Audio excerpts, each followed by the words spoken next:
On est à 2 jours de Noël environ, et oui, j'ai un cadeau pour vous, mesdames et messieurs. C'est pas le premier film de super-héros de tous les temps, mais c'est le film qui met en scène le premier super-héros d'après plusieurs sources de tous les temps. Ce super-héros, c'est Golden Bat, Odon Bato, et c'est un super-héros japonais, comme vous l'aurez peut-être deviné. Le film date de 1966, je vais vous dire un petit peu les détails tantôt. C'est vraiment extrêmement amusant, là, je vous le dis tout de suite. Et il y a même un rapport particulièrement lointain, mais il est là.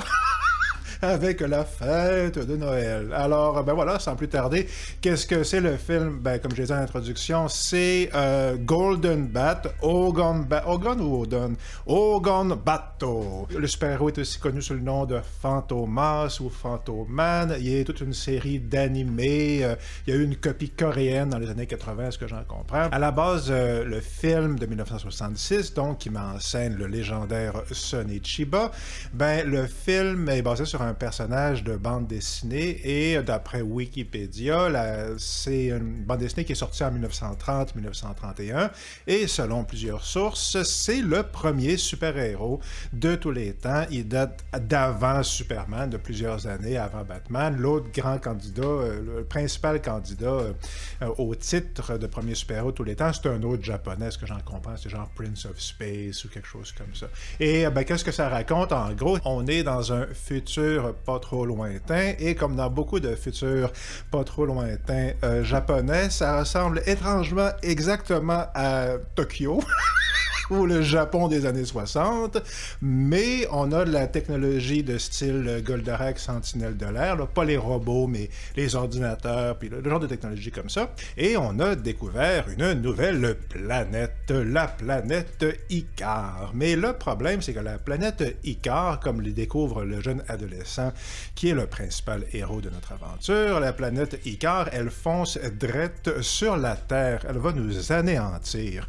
Heureusement pour la race humaine, notre jeune adolescent est recruté par des hommes en noir très mystérieux qui le kidnappent, mais on découvre bien vite que ce sont des agents des Nations Unies qui ont une base secrète avec un groupe de scientifiques. Ils ont été très impressionnés par le talent scientifique précoce de notre adolescent qui a découvert la menace cosmique. Alors, ils le recrutent et c'est ça, ils découvrent que la planète, là, Icar, elle n'est pas propulsée par les lois de la physique, mais par la volonté de l'empereur de la galaxie. Il est très, très, très maléfique. Il y a un costume en minot, il y a une pince à la place d'une main, il y a 3-4 yeux. Là. Je veux dire, c'est un gros méchant. Et ben, en vérité, l'humanité, évidemment, n'a aucune chance de survivre à cette volonté cosmique maléfique. Mais heureusement pour nous, notre équipe de scientifiques découvre les restants de l'Atlantide. Ils découvrent une île, et cette île, c'est l'Atlantide. Et ils découvrent un sarcophage, et Sonny Chiba lit parfaitement les hiéroglyphes Atlantes. Il a appris ça à l'école, et il lit sur le sarcophage les hiéroglyphes. Il découvre que ça a été écrit par Saint Jean-Baptiste. Voilà notre lien avec Noël, Jésus, Saint Jean-Baptiste, voilà.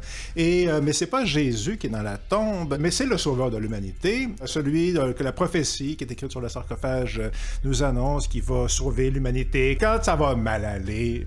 Ogon Bato, car c'est lui dont on parle, ben, il va se réveiller, et comme de fait, il se réveille. C'est une momie qui vole et qui fait du karaté, et qui parle couramment japonais, et qui adore une chose, essentiellement, c'est la justice. Lui, ce qu'il aime, c'est la justice et le karaté, et ben, il va faire régner les deux. Il va aller faire du kung-fu, du karaté contre les forces du mal, mais est-ce qu'il va triompher? Ben, comme toujours, une seule manière de le savoir, est-ce que c'est l'empereur galactique avec ses spires diaboliques, ou est-ce que c'est les forces de Sonny Chiba, de notre adolescent précoce, et de notre momie Atlante qui vole et qui fait du karaté? Ben, c'est ça, une seule manière de le savoir, de le découvrir, c'est d'écouter Ogon Bato. Et j'ai aimé ça.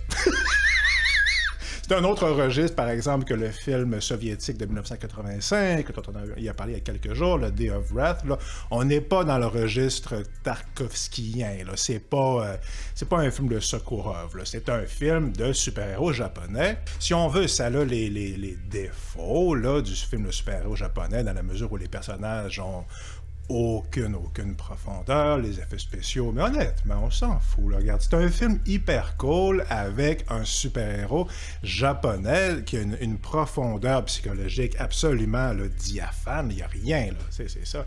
Mais ce qu'il y a, c'est beaucoup de charme et de créativité. Qu'est-ce que j'ai aimé fondamentalement? Ben, premièrement, il y a vraiment tout le côté que j'ai mentionné, Goldorak, Sentinelle de l'air. Puis essentiellement, qu'est-ce que c'est? C'est si vous avez écouté les Ultraman, quand vous étiez petit, par exemple, ou tout ce qui est Kamen Rider, là, ce genre de trucs-là, les genres de Power Rangers. Les studios, je pense que c'est Toei qui ont fait ça. C'est un peu leur spécialité, les Kamen Rider, ce genre de choses-là. Fait qu'on est en plein dans ce genre-là. J'avais parlé il n'y a pas très longtemps de, c'est quoi, La Cité sous les mers, ou un truc comme ça. Un autre film japonais avec Sonichiba qui a exactement ce genre de saveur-là. Ben c'est ça, c'est les mêmes studios, puis c'est la même saveur. Il y a carrément une scène dans le film là, où est-ce que c'est ça, nos savants, ils ont une base creusée dans une montagne et ils ont un vaisseau à la Sentinelle de l'air, et quand ils décident qu'ils vont aller sur l'Atlantide, par exemple, le garage est caché derrière une chute, puis là, il sort par la chute, puis là, notre vaisseau de style Sentinelle de l'air va dans l'espace, puis c'est ce genre-là. Il y a des rayons laser, il y a des genres de soucoupes volantes. C'est pas une soucoupe volante, mais le vaisseau du méchant empereur galactique. C'est une sorte de... C'est un mi-chemin entre la pieuvre géante et une genre de perceuse.